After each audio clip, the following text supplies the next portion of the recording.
Excellent. All Okay. right. How are you today? I always start my interviews like that. How are you? How are you? I'm good. I'm good. Are you excited like to get so much attention? Yeah, why not? No, I'm honestly just excited that people are like supporting me. The radios are supporting me. Fans all around the world are knowing the record. I'm excited for what's about to become, if anything. How does that feel? And I mean that as the person interviewing you, but also as an artist, friends with artists. I think we're always trying to go somewhere. And then you see somebody who's actually moving because that our nature is to feel stuck. Yeah. How is that feeling? Is it not just exciting? Is it hopeful? Is it like almost like manifesting? No, honestly, I every day call my manager and we honestly just manifest. We talk about our goals, and I think that's a trick that artists should do. Just always work on how I could get better. But how I feel, sometimes it's kind of hard to express it because I don't want to say I'm excited. I feel like that's too bland to say it. I'm just how I feel is like that little kid that was singing when he was a little kid is now seeing people all around the world singing his music. The radio's listening to it. Like that's I feel like that kid is excited, and right now I'm just living through him, if that makes sense. Yeah, you're the shell. You're Yeah, the like adult exactly. shell of I'm that the little boy. mask, but he's the one that's like, yo, we did it. Hmm. It's so Yeah. funny because you mentioned manifesting, and I was reading your bio, and it ends on an interesting note because it ends. I don't know if you've read your press bio with you sending a message to your future self, which is like to kind of be patient, keep working hard. And I'm wondering, with the idea of manifesting, it's always your future self sending a message to you. Of So course. with that mentality, what do you feel your future you is trying to tell you right now with all that you're going through? I think my future me is telling me, my future. Okay, I'll be honest. I in a way I can see where my future is gonna be. Mhm. um, in ways of if I stay working hard, if I stay confident, having the right peers around me. But I think what the future's telling me is like, Andye, it's gonna happen, but you gotta lock in. You gotta work harder. If you need to go to the studio, go to the studio. Like, you know what I'm trying to say? Be authentic within myself more. I feel like that's what got me here is my peers and just me always working, my parents supporting me, my family, the fans. You got so lucky with your parents. I was reading your bio and I was like, yeah, I love your song. Here's 1,000 for the studio. Yeah, I'm like, yeah, what? yeah. Like, No, how did that even? I feel like you kind of, in some ways, got set up better than most artists because I feel for a lot of artists, their journey, and I'll include me, is kind of finding that belief because no one else had it. mhm. But your journey feels like no, you were born into a team. That means a lot. Thank you. Yeah, it's so fantastic. So I imagine right now doing like with the song going on radio, your family's going wild. Of course. Is there something that they've told you, something that happened, like a really good memory in association with Out of Love, that when you think of this song as you move into others, you're gonna be like, that was a family moment I associate with this track. I think I think the biggest thing is probably my mother, how much confidence she puts within myself. She'd be like, I'll say this right now. My mom is where if you feel like Andy's confident, if you feel like Andy's happy, it's honestly all from my mom. Uh she'll be like, Andy, you're on the radio, by the way. Like she just has such a beautiful energy that I feel like it's transparent to me, and she's such a hardworking mother too. So uh yeah, I don't know if that answered your question. I think I just bragged about my mom. No, I mean, yeah, because it does answer my question. Because I imagine when you hear this song, music triggers memories. Mhm. Automatically, you remember every time your mom called you to say, "You're on the radio. You're on On the the radio. you're on the Yeah. radio." You know? Exactly. A good one is when I had a billboard back in Ethiopia, and I was born in Ethiopia. So Yeah. and there's it's called Edna Mall, and it's on my Instagram. It's like one of the biggest billboards there. Seeing all my cousins and uncles and all of them seeing that, it's like I honestly love my country a lot. So seeing that can get me emotional sometimes. But yeah, that's probably one of those memories that I'm just like, wow. The way your parents, when they go back to visit your family, are going to be two of the most arrogant people in the world. No, It's I been exciting. there since like 13. So I don't know what's gonna happen. But my cousins will always check up on me, like, yo, you have fans here, you have fans here. So it's like, I don't know. I can't wait to go back, hopefully. You're gonna go back, and you're Yeah, all I'm gonna be going so to. I'm going arrogant. to. Your mom, if you think she brags about you now, when you go back, Yeah, no one's gonna stop her. that's gonna be funny. But one thing that does radiate in this interview and in what I've read about you is that you are a little bit of a mama's boy. You love your mom. She has been such a confidence boost. What has that relationship taught you about loving a woman, about treating her? Like, what are the reflections you think?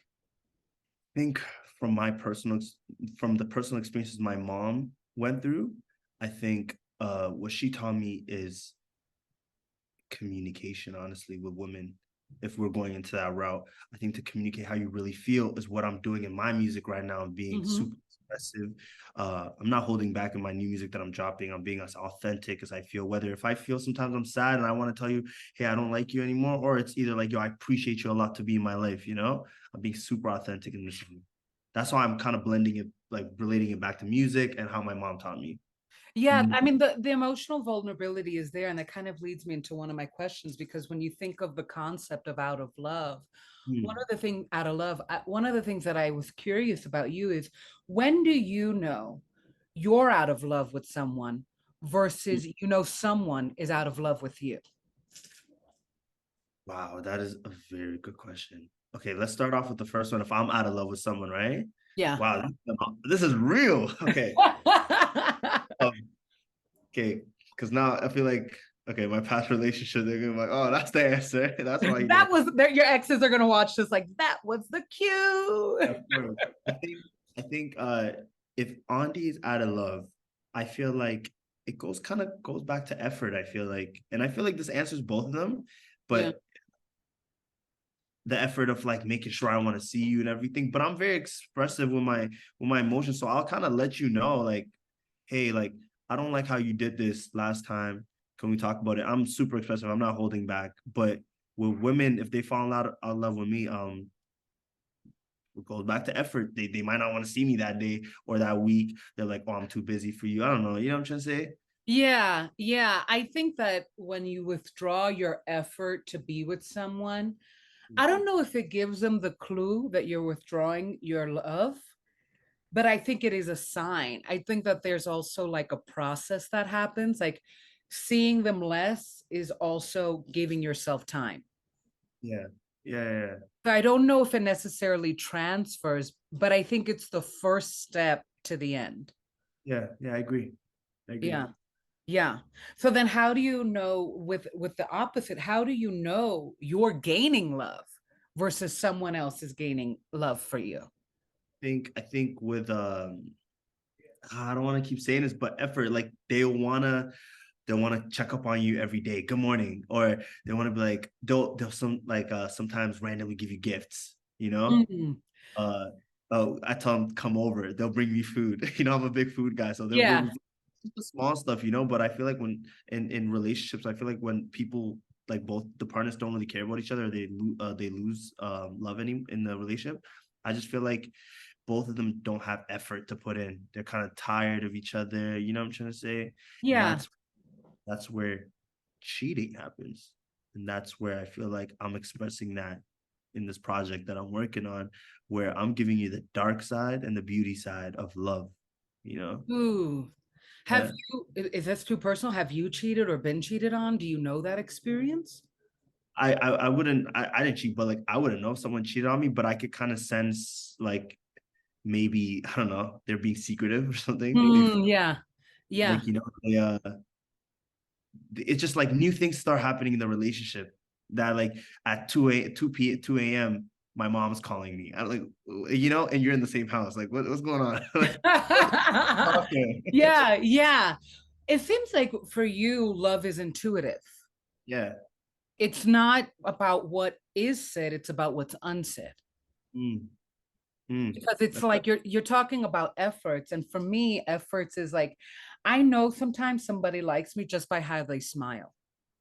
And it's Yeah. not, it's so simple, but I'm like, yes. So it seems like no matter what, love is intuitive, including knowing if your partner's cheating.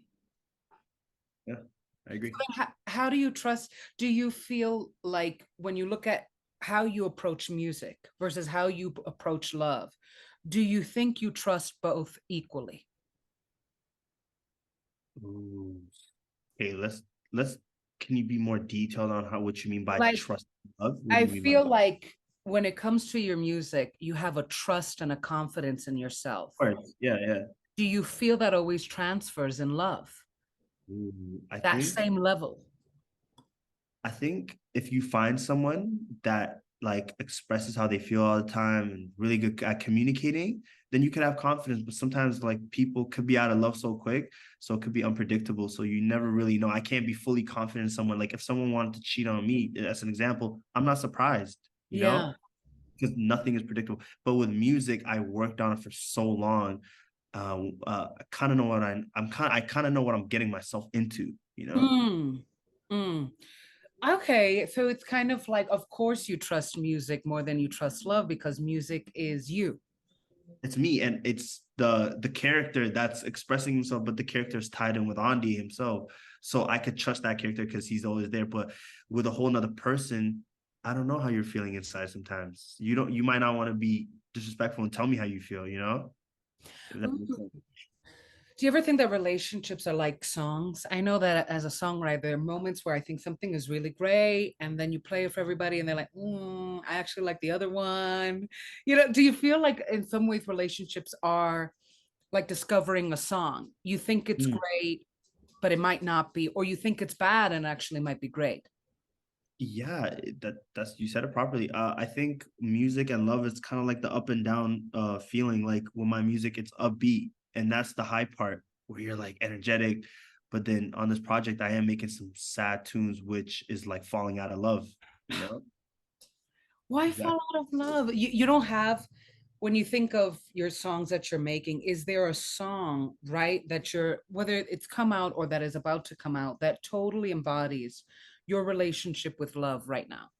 Oh my God, almost like every song is like that. And sometimes it might be what the people want to hear, and it might be what the people didn't want to hear, you Yeah, know? yeah. I'm not afraid to let you guys know how I really feel. If whether you guys feel like that's disrespectful or like, oh, he's a kind guy for expressing how he feels, you know? What do you think people don't want to hear? I think people always want to hear the truth. I think no, meaning like the norm at least. No, like I'm gonna keep it a buck. If I fallen out of love, I'm gonna let you know I fallen out of love, you Yeah. know? Uh I think that's refreshing though. I think yeah, people and a need to, lot of people relate to it. And that's what I'm trying to capture, relating and connecting with my fans right now while I'm on my development stage. Capture all these people that I know they're going through the same thing I'm going through, but sometimes people don't want to say it. And I'll be that person that says it, you know? yeah. Do you think that music helps then pacify those disrespectful truths? Like if I said it, it would be disrespectful, but if I sing it, it shows that it's actually respect. Yeah, I feel like in this project, I feel like Andye, okay, I'll give you this hint at least because I haven't said this yet, but you'll know when it's Andye when I'm talking about maybe how I hurt myself, you know, from the dark and beauty side of love and lust. But if he's getting a little disrespectful or a little cocky with it, it's because it's the character that my alter Mm. ego probably talking about that. Yeah, that's a little hint. I Ooh, said I never said that to anyone. So like that's a little hint you guys could take along with. exclusive. It's so funny, but it's funny that you said that because I was talking to my friend about fame and this weird Mm, relationship artists have with it, especially with like big artists like Bad Bunny and Doja Cat, where it's kind of, I think that artists sometimes need to build a character mm, to get through, not just sell themselves, but like the character. If people find you disrespectful, it's the alter ego they find disrespectful, not you. And there's a mm. shield to that in some ways. Yeah, yeah, you said it perfectly. I mean, but I don't mind. It's like it's not about just being disrespectful. I'm just telling you it can sound disrespectful, but it's Yeah, still the personal experiences Andy is going through, or that yeah, he's so it's not always about him, you know? It's just yeah, there's a character there to express how I really feel. That's yes. all. Yeah. I don't think it is about disrespectful. I think it really is about truth. And something about making an alter ego makes the truth easier because no matter what, they're the shield. They're the ones that get the hits. They're the ones that get the love. Exactly. Yeah. And The oh, a good one. I feel like Andye too, again, I feel like deep down I'm too pure to express what I went through.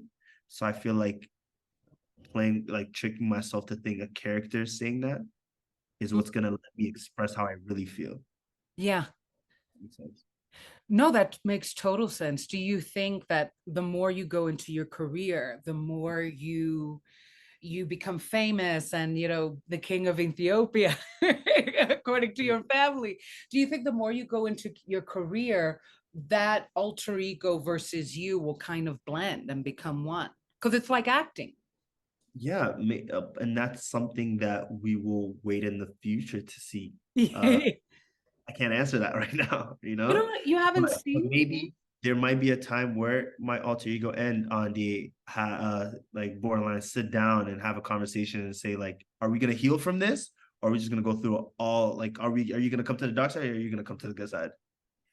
What are Damn, your you're thoughts? making it sound like a boardroom meeting. I'm excited. You're making, but it really can feel like that. It really can feel like a boardroom meeting between both of you. But it seems like now you're just focused on manifesting. Yeah, I'm manifesting, but just putting the work in, putting good people around me to keep me focused, being thankful every day. That's what I'm trying to that's what I'm trying to work on, not forgetting what type of life I have right now and just being thankful. Right. Every step is like there's value to every step. That's So what I'm doing. Yeah. so when you think of where you are right now, of course there will be a day where you're not in this place. You could be the biggest superstar. What is the moment you're going to miss right now that you think obviously one day you won't have? That is such a good question. I think what I'm gonna miss right now is the free time I have with my family. I feel like knowing I could call them like, hey, like this and this, and I could just talk to them anytime. I feel like that's what it is. It's two things. It's hanging out with my friends, public places, like going to the mall, going to the movies. I love the movies. Uh, I don't think I'll be able to do that when that time happens when I'm super busy. But the family's the biggest thing. Oh, I love that. The access. Yeah, the access. And I'm not trying to come off like a family man. That's just how I really feel. My mom will always say this like, Ani, if you don't hang out with me today, in a couple of years, you're not gonna be able to hang out with me, because you're gonna be so busy. You're gonna be in LA and all that. No, you should. There's no shame in being a family friend person. I think that happiness is your relationships. Of course. That's where it will always lie. So, yeah, so the final question would be, what if you could be a movie character because you love movies, what character would you be? What character you feel most embodies your life? Oh, that is such a good question. Okay. It's two. I'm sorry, I can't answer one, Go for it. but it's definitely Superman and the Joker. Yeah. That reflects what you just said, your dark side, your light side. Yeah, it's yeah. I don't want to get too in depth with it. I let the fans conclude to what they want to conclude, but What I mean, immediately what I conclude is like talk about the ultimate villain and the ultimate hero. They're so extreme. Like you go into like the comic book verse, those are two of the ultimates. exactly, that's my two people. Damn, so you put in a lot of energy in this music because if it's Superman or Joker. Honest, I'm being really honest. Yeah, Yeah. Yeah. Well, I always like to end interviews because I know we get like 10 to 15 minutes. I always like to end interviews with like oracles, like which are positive messages and cards. Would you be interested? yeah. What exactly is that? These Oracle. are oracle cards and they give you like positive messages about your future, about your present, about your past. They're just like sometimes the message is as simple as love yourself. Okay, yeah, I'm down. Let's try it. I've Yeah. never done it. Oh, okay. I always end it because, when you're doing interviews with so many artists, you like to be a little bit different so you could stand out. But it's also, as an artist, I know that we always need hope. Yeah, So Okay, so let me, you had a whole bunch just drop. So Not a good thing. I don't yeah, think that that's was. actually, that means that your energy, that's a really good thing. That means that your energy is powerful. So the first card that came out is clearing the way. You're definitely on your path. And with everything, and you got Archangel Michael. So whether you believe in Christianity, whatever religion you believe in, this is always a sign of protection. So you have two, um, this is a card about clearing your material and your spiritual path, becoming, making the dream reality, Mm, and saying that you are protected. Then you got the Queen of Scrolls and the Oracle of Delphi, which is so ironic because this is a card about speaking your truth, and mm, this is a card about signing contracts. So you have these cards that are saying you're bringing your dream life into reality, and you're mm, doing that by being protected. You're like beyond protected, but you're also speaking your truth, and people will listen. mm. So I think it rounds out the interview, and you got the card one, which one is a manifesting number. So I think what it's saying, it's confirming this whole interview and your whole energy. Your energy is just the right energy to continue into that superstardom you dream. Oh, I appreciate that so much. Thank you. Yay. You say no, and sometimes people get scared, like, what am I gonna get? I'm like, these are positive. They're too positive.